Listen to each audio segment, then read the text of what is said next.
இணைக்கத்தே அவர்கள் மறுத்து விடுவார்கள். நான் கரிந்த இறைவனை போல் உமக்கு யாரும் அறிவிக்க முடியாது. சூரா அல்-ஃபாத்திர் 22ஆம் வசனத்தில் உள்ளோரும் இறந்தோரும் சமமாக மாட்டார்கள். தன் ஆணையோடு அல்லாஹ் செவியேற்க செய்கிறான். கபர்களை உழவர்களை சீயேற்க செய்பவனாக இல்லை. சூரா அன்-நிசா 48ஆம் வசனத்தில் தனக்கு இணைக்கப்படுவதை அல்லாஹ் மன்னிக்க மாட்டான். அதுக்கு கீழே உள்ள பாவத்தை தன் ஆணையோடு மன்னிப்பான். அல்லாஹ்வுக்கு இணைக்க மிகப்பெரிய பாவத்தை கப்படே செய்தார்.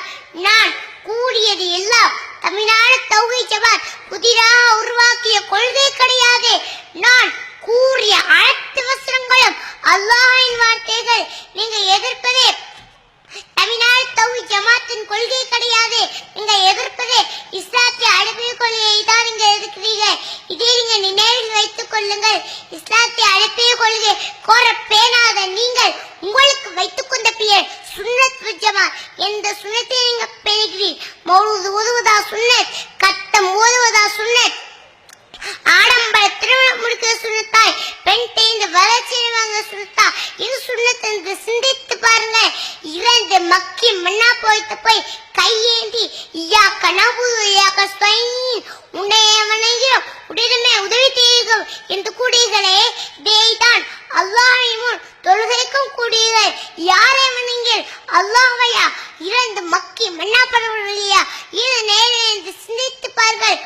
அல்லாஹ்வாது அல்லாஹு ஸமது லம் யலித் வலம் யூலத் வலம் யகுல் லஹு குஃபுவன் அஹத். அவன் ஒருவனே, அவன் யாருக்கும் தேவையற்றவன். அவன் யாரையும் பெறவும் இல்லை, அவன் யாருக்கும் பிறக்கவும் இல்லை. அவனுக்கு நிகராக யாரும் இல்லை. இல்லை இல்லை இல்லவே இல்லை.